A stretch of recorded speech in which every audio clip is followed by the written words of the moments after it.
Terangkat kita di sisi Allah. Majlis itu mengangkat kita. Apa yang diangkat? Dua. Yarfa'illahu alladhina. Nah, kata Nabi pasti akan kejadian. Lisan mengucapkan, pikiran menerjemahkan, hati meresapi. Nah, kapan itu bisa dinikmati? Kalau paham. Karena itu Abu Bakar As-Siddiq baru takbir sudah menangis saking pahamnya itu.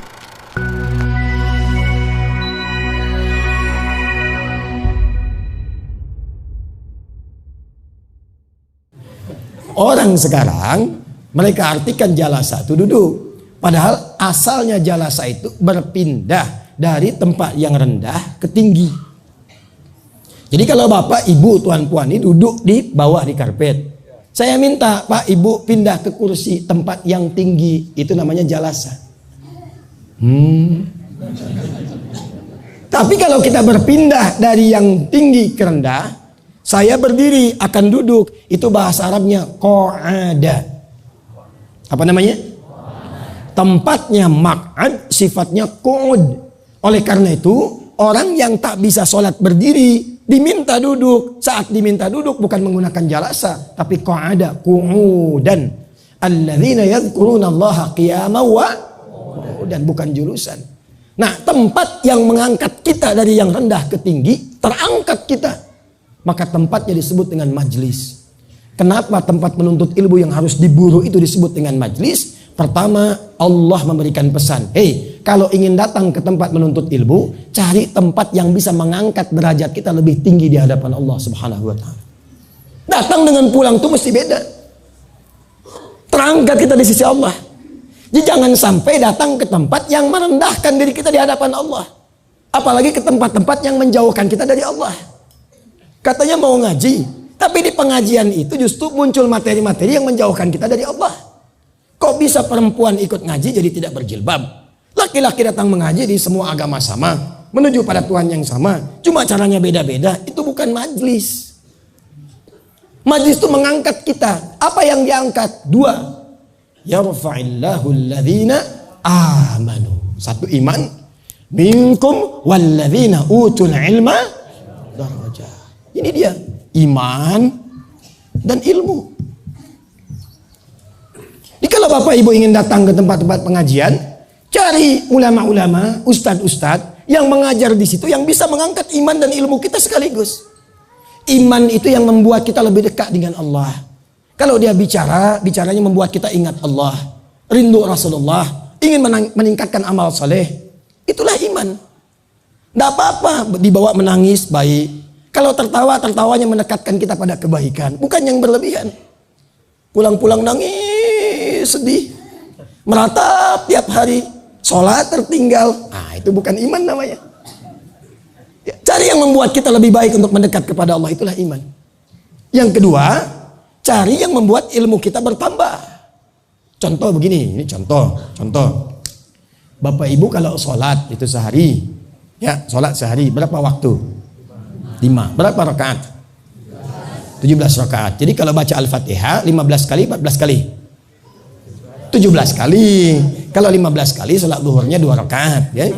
Kan setiap rakaat kita baca Al-Fatihah kan? Baik. Nah, begini. Tadi subuh jam berapa? 4.45. 4.45 ya. Alhamdulillah. Baru di Masjid Syuhada terjadi kesepakatan bulat tentang waktu salat subuh. Kemarin saya di Tanah Datar masih ada perbedaan pendapat. 4.45, 4.53, 4.43. Ya kita ambil tengah-tengah saja ya. Di sini semua sepakat, semua bulat. 4.4. Allahu Akbar, Allahu Akbar. 4.45 dipanggil. Sudah siap kita. Sudah bangun sebelumnya. Sudah siap menunaikan sholat. Itulah iman. Hanya problemnya begini. Saat akan menunaikan sholat kita khusyuk siap. Tapi begitu bertakbir, Allahu Akbar. Ini hari ini hujan tak ya? Jemuran di mana tadi taruh? Sendal tadi lupa di mana? Aduh, ada yang belum diupdate dalam handphone. Pernah begitu? Nah, kata Nabi pasti akan kejadian. Saya mau bagi rahasia, tapi di sini saja. Jangan diberitahu orang lain ya. Setuju? Setuju Bu? Bundokan doang setuju nih? Saya makan di restoran bundokan doang. tapi harus bayar. Alhamdulillah. Iya. Tapi saya lihat luar biasa memang. Jadi kita nyari restoran dari yang sederhana sampai restoran siang malam ada. Ya, siang malam. Jadi kita ke Lampung ada restoran siang malam. Kemudian ada lagi sudah kumpul semua. Jadi ketika dilihat, oh siang sudah ada, pagi sore ada, saya lihat tuh. Pagi sore siang malam. Ada lagi orang mau bikin, pagi sore sudah ada, siang malam sudah ada, dia bikin begadang. Insya Allah, lengkaplah semua. Ya. Saya mau bagi rahasia. Baik, ibu dan bapak sekalian, kenapa tadi sampai ke rumah makan ya? Ada sesuatu yang sangat penting yang terkait dengan apa yang kita uraikan ini, khususnya tentang bab sholat tadi, antara iman dengan ilmu. Ada setan khusus. Ini rahasianya. Ada 9 jenis setan. Bukan 9 jenis kelokan dong. 9 jenis setan. Di antara setan itu ada yang disebut dengan khanzab namanya. Apa namanya? Khanzab itu setan khusus yang menggoda orang sholat saja.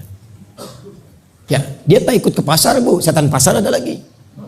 Ya betul, dia tak ikut ke tempat wudu, setan wudu ada lagi. Dia tak ikut ke kantor, setan kantor ada lagi.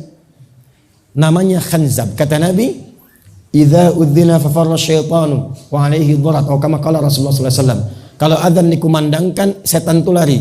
Yang biasa goda tadi, lari dia sambil terbirit-birit. Makanya kalau azan berkumandang, orang yang jarang sholat pun bisa mengingatkan, sudah azan ya, pernah begitu? Fa idza thuwiba fa'ada, kalau azan sudah selesai balik lagi. Makanya kadang tak sadar dijawab, baru azan belum qomat. Karena setannya balik lagi. Sampai ketika akan sholat, kita bisa fokus. Tapi saat bertakbir, wa idza kabbara, fayaqulu syaitanu udhkur kadza, udhkur kadza. Tapi ingat ini, sebelum takbir, kita bisa fokus. Tapi saat takbir, Allahu Akbar, kata Nabi, setan itu akan membisikkan di pikiran dan jiwa orang sholat itu, ingat ini ya, ingat itu ya. Maka jadilah kita mengingat apa yang tidak ingin diingat. Belum selesai hadisnya. Hatta la yash'ural musalli kam raka'atan yusalli. Sampai ada orang sholat lupa berapa rakaat sedang menunaikan sholatnya. Oh kan? Subuh tadi berapa rakaat? Ada yang 3. Ada yang 1 rakaat. Itulah setan. Nah bagaimana cara kita menepis godaan setan itu saat sedang sholat? Karena khusyuk itu dimulai sebelum sholat, berlangsung saat sholat, berakhir setelah sholat. Sebelum sholat ada babnya. Sedang sholat itu, bagaimana menepis godaan setan itu? Pakai ilmu. Apa ilmunya? Namanya ilmu tilawah. Dari Quran. Ilmu apa namanya? Tilawah. Ada qiraah, ada tilawah, itu beda. Jadi kalau qiraah itu asalnya secara umum membaca sesuatu tanpa menuntut memahami. Yang penting baca, tak harus paham. Itu qiraah. Apa wahyu pertama turun? Iqra. Ya perintahnya baca. Ya Nabi tidak dituntut paham, baca aja dulu. Tapi kan Nabi nggak bisa baca. Maka beliau jawab, ma'ana biqari. Tapi kalau tilawah itu punya 3 arti. Baca, pahami yang dibaca, setelah paham amalkan yang dipahami itu. Itulah tilawah. Orang yang baca Quran tanpa harus memahami isinya, maka disebut qori namanya. Maka kita sering dengar qori baca Quran kan? Tapi kalau ingin diterjemahkan kan di sampingnya ada orang lain. Ya, yang menerjemahkan itu siapa kita sebut? Sari asalnya cuma tilawah saja. Cuma mungkin yang pertama menerjemahkan Ibu Sari, makanya diberi nama Sari Tilawah. Kalau yang menerjemahkan namanya Pak Bagindo, mungkin Bagindo tidak. Nah, tilawah ini asalnya baca, pahami, amal. Kata perintahnya, kalau ikra itu untuk qiraah, kalau untuk tilawah utslu.